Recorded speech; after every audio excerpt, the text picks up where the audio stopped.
지내던 은퇴자들이 그분들은 이제 건강보험료 안 냅니다. 안 냈는데 자격 대상에서 제외되고 건강보험료를 내게 됩니다. 뜻이 있는 곳에 길이 있다. 하늘이 무너져도 솟아날 구멍이 있다. 결론부터 말씀드리면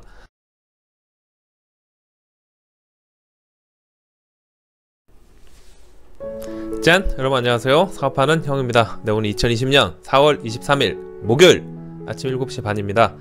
여러분 상쾌한 아침 출근 잘하셨습니까? 제가 몇 달 전에 올린 그 건강보험료 관련 영상이 있었는데요. 그게 많은 분들께 관심을 받고 있습니다. 그만큼 모든 사람들이 내 재산을 지키는데 관심이 많습니다. 버는 것도 중요하지만 또 나가는 것도 중요하죠. 얼마나 내가 지출을 줄이느냐, 얼마나 절세를 하느냐, 얼마나 나가는 거를 줄일 수 있느냐가 저의 부를 더 늘릴 수 있습니다. 오늘은요 건강보험료 제2탄 세금보다 무서운 건강보험료라는 주제로 말씀드리겠습니다. 바뀐 건강보험료에 대해서 말씀드릴 테니까 잘 보시고 본인의 지금 처한 상황에서 맞게끔 도움되시길 바라겠습니다. 보시기 전에 구독과 좋아요, 알람 설정 부탁드리겠습니다. 여러분 올해부터는 연간 임대소득 2천만원 2천만원 이하도 사업자 등록을 하고 소득세를 내야 합니다. 그렇게 법이 바뀌었죠. 그러면 그동안 이제 자식들 밑으로 은퇴한 다음에 자식들 밑에서 이제 피부양자로 지내던 은퇴자들이 그분들은 이제 건강보험료 안 냅니다. 안 냈는데 자격 대상에서 제외되고 건강보험료를 내게 됩니다. 이럴 경우에는요 임대소득보다 훨씬 많은 건강보험료를 낼 수가 있어서 그분들은 아주 고민이 짙어졌습니다. 그러면 바뀐 기준과 해결 방안 거기에 대해서 말씀드리도록 하겠습니다. 첫 번째, 임대사업자가 피부양자에서 지역가입자로 바뀌는 기준. 어떤 기준으로 해서 바뀔까요? 알아볼까요? 연간 소득이 3,400만원 초과시 혹은 재산이 5억 4천만원에서 9억원 이하이면서 소득이 1,000만원 초과시 혹은 재산이 9억 초과시 또는 연간 임대수입 400만원 초과시 요렇게 한 4가지 정도 기준이 되는 그런 가이드라인이 있습니다. 그러면 내가 지금 임대료를 받고 있는데 어느 정도 받고 있으면은 이 기준점에 되나요? 자, 한번 볼까요? 두 번째, 월세 소득 얼마부터?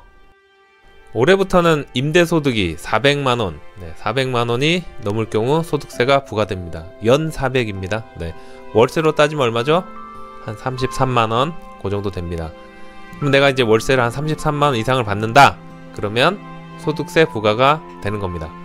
이렇게 되면 피부양자 자격이 박탈이 되고 지역가입자로 바뀌게 됩니다. 자동으로 바뀌면서 건강보험료를 부과하게 됩니다. 이렇듯 올해부터는 부동산 임대소득 피부양자 자격이 까다로워졌습니다. 임대소득이 있는 은퇴자들이 자식 밑으로 들어가는 게 굉장히 까다로워진 겁니다. 25만원 정도 임대소득이 있는 경우 월 한 21만원 정도 건강보험료가 나온다고 합니다.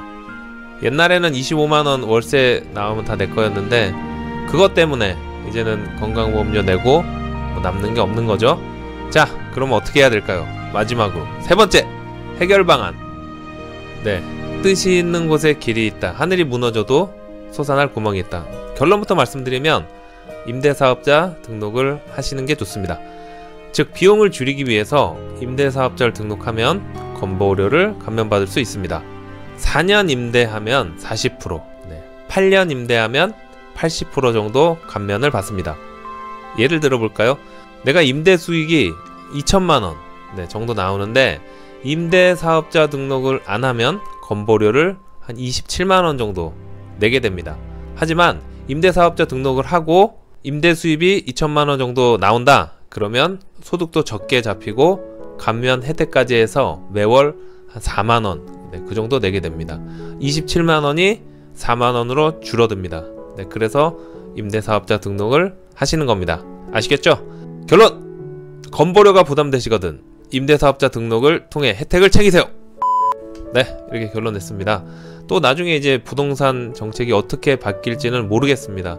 정권이 바뀔 때마다 이렇게 정책이 계속 나오고 바뀌고 하는데 지금은 당장 우리가 건보료를 적게 내고 줄이고 네, 그거에 관심이 있으시면은 임대사업자 등록을 하시는 게 맞고, 나중에 법 바뀌면은 그때 돼선 또 거기에 맞게 제가 설명을 해드리고 여러분한테 말씀드리면 네, 그렇게 거기에 맞게 솔루션을 제공받고 하시면 될 것 같습니다. 항상 말씀드립니다. 돈은 불리는 것도 중요하지만 지키는 것도 중요하다.